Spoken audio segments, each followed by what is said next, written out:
Según Mónica, el diminutivo de Roberto es Beto, pero Beto podría ser un Alberto, por ejemplo, que le dicen de diminutivo Beto, o Tito. Se puede llamar Roberto, de ahí Robertito y de ahí Tito.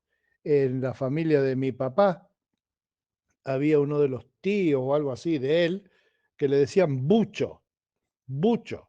Era porque de chiquito le decían Bebucho, pero era un gringo que medía como 2 metros y pico. Cuando yo lo conocí, pesaba más de 100 kilos y seguían llamándole Bucho, el diminutivo. Y es interesante porque el diminutivo, que ya mencionamos algunos, pero hay otros tantos. Por ejemplo, hay uno que es gracioso porque se entiende que el diminutivo es para dar un nombre acortado de la persona. Es el short name de una persona, que es una cuestión de práctica verbal. Una práctica muy fuerte del habla es el acortamiento de las palabras. Como dice este cómico que hay tucumano, que dice que en Tucumán se ahorran como el 30% del lenguaje, porque por ejemplo, en vez de decir concepción, dicen conción. Entonces se van ahorrando. Todos nosotros decimos eso, decimos municipalidad, por ejemplo. ¿Sabés de qué estoy hablando, no? De la municipalidad. Y la ni aparece. ¿Por qué? Por una cuestión de ahorro de lenguaje.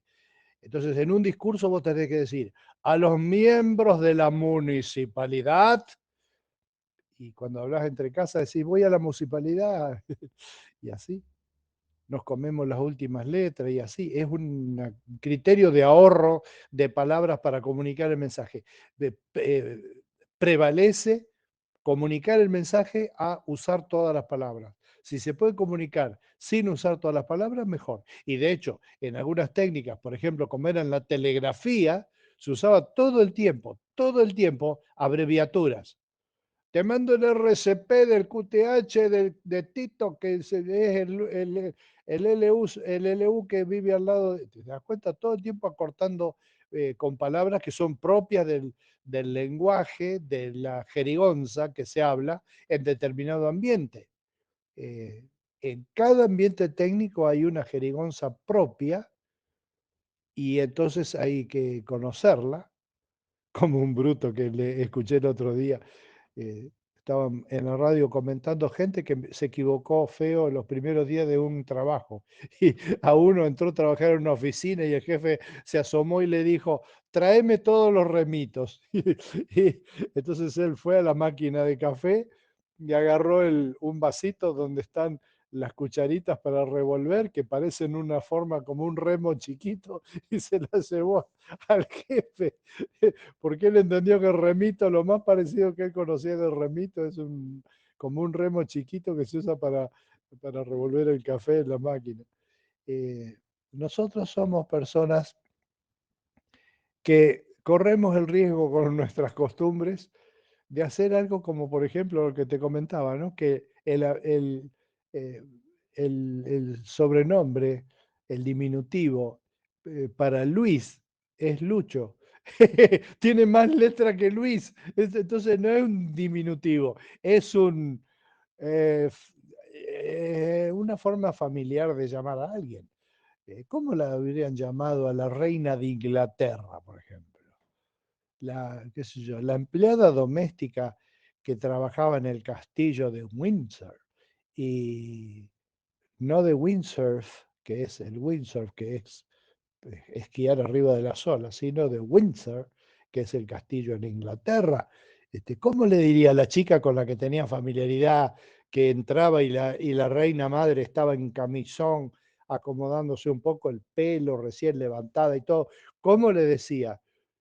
Su Majestad la Reina, ¿cómo le decía? O le decía, buen día señora.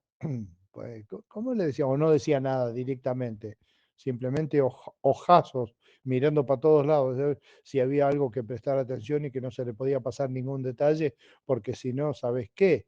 La iban a retar.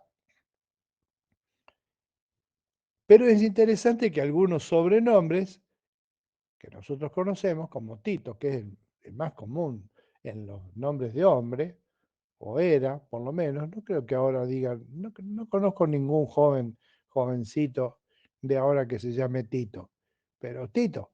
Roberto, Robertito, Tito. Héctor, Héctor, Tito. Tito sirve para mucho. Tito, Beto, Cacho, sirven para todo. Mechi, para una mujer. Mercedes, ¿qué le va a decir Mercedes? Parece el nombre de un auto. No, Mechi, Mechi. Y si te llamas Magdalena, yo conozco una que le dicen Maida. Ese me resultó raro, porque las otras Magdalenas que conozco le dicen Magda. Magda. Y ah, eh, los nombres uno a veces los ignora completamente. Vos te llamás Evaristo. ¿Cómo le dicen a Evaristo en la casa? Ahí viene el abuelo Evaristo. Hola Eva, ¿cómo te va? Eva es nombre de mujer, pero si viene un viejo, es el abuelo Evaristo, le decís Eva, sabés que no es una mujer, que es el abuelo Eva, y así. Pero el problema es que hay una carta del Nuevo Testamento en la Biblia, que es la epístola de Tito, pero en ese caso Tito no es un sobrenombre, es el nombre, como el mariscal Tito que hubo generaciones pasadas en las guerras europeas, el mariscal Tito. De manera que este Tito era una especie de church manager, un pastor, que era un jovencito, o que el apóstol Pablo lo conoció como jovencito y lo fue asistiendo, lo fue coacheando, como se dice contemporáneamente, se lo fue pastoreando, como decíamos antes, para que él aprenda cómo ser pastor, qué tenía que hacer, cómo tenía que manejarse en la conducta con la gente y sobre todo en la interpretación de la Biblia, de lo que él tenía que pararse y predicar el domingo y hablarlo con la gente y enseñarlo en las clases bíblicas. Y a él, a Tito, Pablo le dice así: en verdad Dios ha manifestado a toda la humanidad su gracia, la cual trae salvación y nos enseña a rechazar la impiedad y las pasiones mundanas. Así podremos vivir en este mundo con justicia, piedad y dominio propio, mientras aguardamos la bendita esperanza, es decir, la gloriosa venida de nuestro gran Dios y Salvador Jesucristo. Es un buen punto este de ¿qué utilidad tiene la teología, la doctrina bíblica, la doctrina cristiana para el día a día? Y acá está claro, nos ayuda a vivir más prolijamente en el mundo.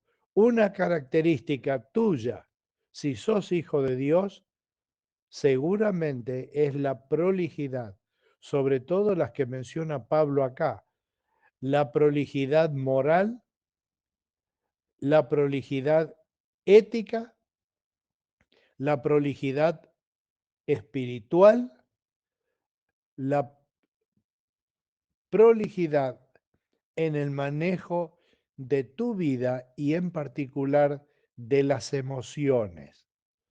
Eso es una carga bastante alta que ninguna persona podría resistir si no fuera porque Dios está en él. Y, y si Dios no está en él, no hay, escucha, no hay manera de que una persona, si no tiene una comunión viva, actual, remozada, viva y efectiva, viva y activa, hoy no hay forma de que viva una vida prolija en todos estos sentidos. No sé, te lo dejo para que vos lo pienses hoy. Y te mando un beso.